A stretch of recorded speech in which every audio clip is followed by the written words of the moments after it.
Let's start with the special session. Now that the election is over, probably a lot of attention shifting back to the potential special session for pensions.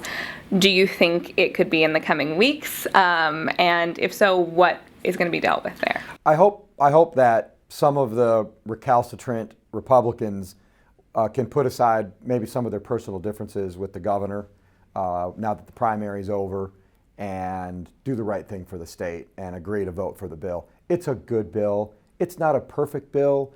No bill that any of us come up with dealing with these quasi-agencies is going to be perfect. It's very hard to come up with a one-size-fits-all solution because so many of these agencies have different circumstances. They have different circumstances in northern Kentucky than they do in western Kentucky. They have different circumstances in Scott County than they do in Pike County. But this is a good solution. We're going to be dealing with it every session, I think, for the next couple of years, doing tweaks, making adjustments.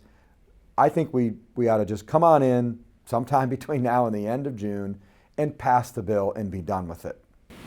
So you do think it's going to be the governor's bill, and if not, are the House and Senate kind of talking about any other solutions that may be brought up once you're called back? No, we're not, actually. This is the governor's bill, and to his credit, since he vetoed our bill, which we weren't happy about, he has done exactly what we have suggested he do. Number one, come up with your own solution if you don't like ours. Number two, release it to the media, to the public, to the members, and they've done a great job with that. They've had multiple briefings for members of both parties. They've come up with supporting documents, done a really good job explaining the bill. And number three, they haven't called us into session until they have the votes.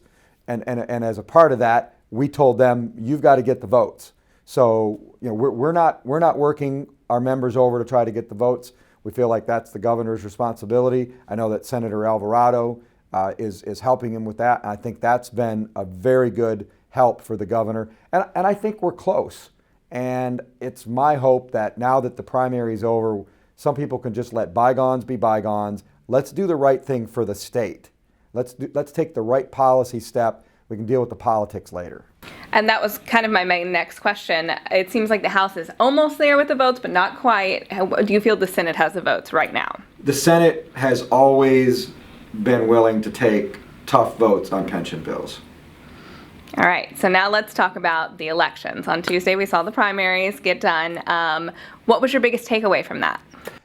It's like the NCAA tournament, survive and advance, survive and advance. I'm obviously really proud of my good friend Ryan Quarles for getting 82% of the vote. That's very difficult to do in this day and age. Really proud of him. And I think that while I would have liked to have seen the governor with a bigger percentage of the vote, he still won by 13 points and 35,000 votes, which is a lot more than the 83 votes he won by 4 years ago. And people also have to note, and this is the unwritten story that the media is not willing to talk about, Andy Beshear only got 38%. Nearly 2/3 of Democrats voted against Andy Beshear. He was in a free fall from January when he was at a 55% mark in the polls, ended up getting 38%. He ought to write me a thank you note because it was my committee sub back in 2008 that eliminated the 40% threshold that would have triggered a runoff. If we hadn't passed that back in 2008, Andy Beshear and Rocky Adkins would be heading to a runoff in 30 days that Rocky would probably win. So the Beshear family owes me a thank you, I think. But at the end of the day, I'm pleased with the result of the Democratic primary. Again, it's like the NCAA tournament. You look at the way the brackets go. Matt Bevin got the opponent that he wanted. He got the opponent that we want. I think Andy Beshear is the weakest of the Democrats. You've got the whole legacy aspect of this is kind of a retread candidate. The Beshear name has been in politics since Secretariat was a 2-year-old. It's a long time. And also his record, I think, will come under attack as being an obstructionist to the Republican legislature and someone who is overly litigious and has spent his time fighting Matt Bevin and the legislature in court now for 3 years. I think one of the most interesting races also is going to be the Attorney General's race now that Andy Beshear is running for governor. You now have Greg Stumbo versus Daniel Cameron. What's kind of your take on that race, and what do you expect to see over the next couple months? I was for Will Schroeder, as was the entire Senate Republican caucus, and we hated to see that happen. But Will ran a great race. We're really proud of him. But I'm behind Daniel Cameron. I think he's qualified for the job. I think he'd be a good attorney general. But if the prospect of having Andy Beshear as governor and Greg Stumbo as attorney general doesn't unite the Republican Party behind Matt Bevin and Daniel Cameron, nothing would. People ought to turn in their Republican voter registration card if they can't get united against the prospect of Beshear in the governor's mansion and Greg Stumbo being attorney general again. I can't think about any worse combination for Kentuckians and the business community to have those two guys in those executive branch offices.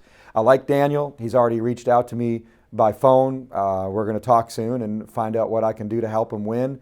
And I think that the party will unite behind these guys.